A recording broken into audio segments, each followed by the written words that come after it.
Ali veste, da je na Blejskem gradu prenočil tudi slovenski reformator Primož Trubar, avtor prve slovenske knjige? Ta dogodek je bil navdih za nastanek današnjega abecedarja. Uroš Resnik izdeluje repliko prve slovenske knjige, natisnjene na repliki srednjeveške tiskarske preše. Mi smo se odpravili na Blejski grad v njegovo srednjeveško tiskarno, da izvemo nekaj več o tej knjigi. To je zelo pomembna knjiga za nas, zdaj tistem, ki jih to zanima, ampak en del naše zgodovine je. Trubar je tudi mogel nekako zoblikovati slovenski jezik. Tudi tukaj, ko se bere, je mogoče malo težko berljiv, ker je treba kakšne črke zamenjati, ampak je bil zelo pomemben. Protestantizem na splošno je bil zelo pomemben, sploh tudi za nas, za Slovence, ker je približno 30 let pred uradnim prevodom Biblije on že natisnil abecedarij pa katekizem. Tako da je že nekako oblikoval prvi slovenski jezik in to je del naše zgodovine. Tako da, če kdo temu vidi kaj posebnega, je to. Približno 20 let nazaj je mojster z starega lesa, se pravi v cerkev na Brezencu menjali zvonove. In z tistega lesa, ker so zvonovi gor viseli, se pravi več 200 let star les, je naredil tudi prešo. Ta preša se je tukaj postavila, takrat je tudi začel zbirati črke, izdelati ročno izdelan papir, tako da že od samega začetka probamo to delati na star način. No, mojster je začel, jaz zdaj to malo nadaljujem. Ideja sama je bila pa tudi že takrat, oziroma je mojster tudi pripravil, se pravi, te strani se je izbrali, naredili se klišeje, tako da to pomeni, da so v bistvu strani narejene kakor slike. In to se je v bistvu pripravil na delcek, se pa tudi potiska, to vam bom pa še pokazal, kako to gre. In se v bistvu tudi tiska na isti način. Se pravi, bistvo je tle, da je vse na tak način čim bolj izviren, originalen. Se pravi, so tudi materiali naravni? Ja, to je ročno izdelan papir. Osnova za ta papir se uporablja je celuloza, se pravi lesna vlakna, dodajamo bombaž, zato da je papir malo bolj močen, pa različne dekoracije, od suhega listja, koruze, hmelja, karkoli, kar se lahko stisne. Se pravi, ne trdih delcev, tako da se tudi lahko tiska. Koliko primerkov pa ste že prodali? Na pamet ne vem, nekaj jih je že šlo. Kaj pa vem, težko reči, 50, 100, tam nek, no, odvisen, ne vem, čisto točen. Ampak kar vem, kar jih delam, se pravi, nekaj časa tudi vzame, da to naredim, potlej pa sproti čisto po tistem, kar se zazdi. Je pa zanimivo, da niso, na primer, samo Slovenci, glede na to, da je prva slovenska knjiga, tudi kakšen tujce najde, ki to vzame. Mogoče zaradi izdelave, ali pa da so že dolgo tujin, pa da neki izvirajo tudi iz Slovenije, pa tudi kakšno tako knjigico vzamejo. Ne samo, da abecedarij nosi slovensko kulturno dediščino, poseben je tudi zato, ker tako pristnega abecedarja ni mogoče dobiti nikjer drugje kot v grajski tiskarni. Zanj je Uroš nedavno prejel certifikat blejskega lokalnega izbora. Na potrditev, da to nekaj je tacga, ker je zgodovinsko povezanega tudi tukaj mečken zbleden, glede na to, da je bil Trubar tle. Tako da je ena taka pridobitev, ki jo bomo tudi tukaj uporabili, bomo tudi pokazali, da je v bistvu tudi del nekega večjega izbora, tako posebenega.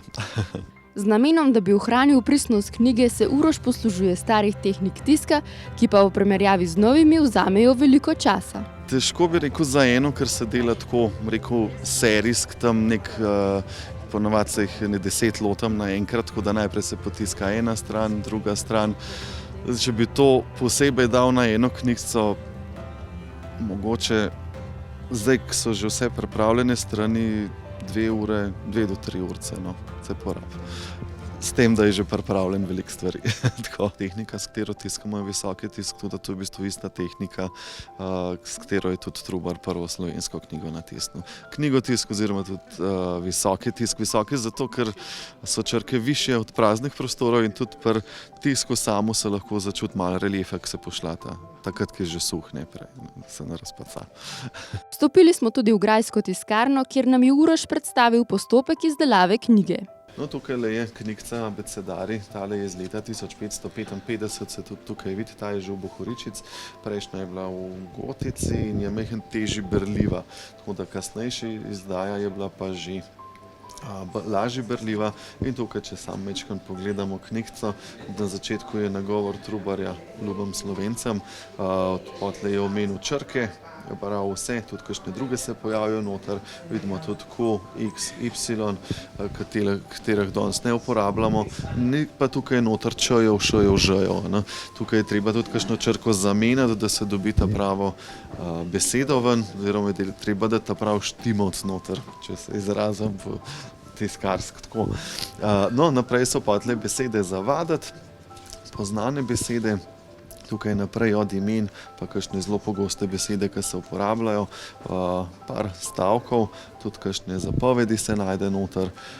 Ima pa samo 16 strani ta knjigica, no tukaj so še številke in pa na zadnjo stran smo mi dodali, v originalu sicer ni bilo, je pa slika Primoža Trubarja. Abecedarij potiskamo 4 strani na eno stran, ker je to suho, mogoče naslednji dan že lahko, tudi se potiska na drugo stran, na eni poli A4 imamo 8 strani. Takole izgleda precej preprosto, ampak je pa treba še skupaj sešiti. Tukajle se tole zapogne na 2 dela. Tukaj se zapognem takole, da pokažemo, se pravi tako. No, tukaj so zdaj te deli tukaj skupaj zapognjeni in zdaj, če odpremo, tudi te strani se ne dajo še odpirati. Ko bo sešit, ko bo čist na konc, se bo to še potrgali in bo tudi je. Se pravi, ko se tukaj to zloži, lahko še pokažem, se zloži skupaj. Tukaj je zdaj cela knjigica, se pravi, ni še čisto za odpirati, ampak izgleda tako. Tukaj jaz pa to fiksiram, imam tudi kakšne priprave malo starejše, tukaj noter. Dame se tudi žagico in se zažaga, glede na to tukaj, ki se vidi vrvi, se pravi, ta razdalja se tudi s to žago tukaj naredi take zareze, to so oznake, kjer jaz šivam. Kaj je to narejen? Prav, se šiva tukajle gor. Tukajle imamo pa, se pravi, tako okvirček in vsako polo, se pravi, zdaj naslednja tudi pride, da je treba paziti, da je prav obrnen to že takrat, ko se skupaj daje in vsako polo se tukaj pršije. Ko je to sešit, se tukajle te vrvi poreže in dobimo najprej, se pravi, takole. To so te vrvi, ki držijo skupaj, tudi pri tej knjigi tlele lahko še omenimo, ki se zelo lepo vidi. Ta del tukaj zadaj je dekorativen danes. Original je bilo pa to zaradi teh vrvi, na katere so bile te strani pršite gor. In to se je potlej vlepilo direkt na usnje in se je tudi ta del videl. Kasneje se je to pojavilo kot dekorativno in tukaj, v bistvu, če pogledamo ta del, oziroma, ker to še razcepam in nalepam tukaj gor, dobimo takle del. To pa potlej čist na konc se še vlepa platnice. Platnice so narejene iz lesa, se pravi prva, zadnja, tako da tudi so malo bolj trde. Tukaj tudi še potiskamo gor portret Trubarja in čist ta končen del se tukajle noter še vlep. Tako. In pa stisne in ko je knjigica fertik, izgleda takole.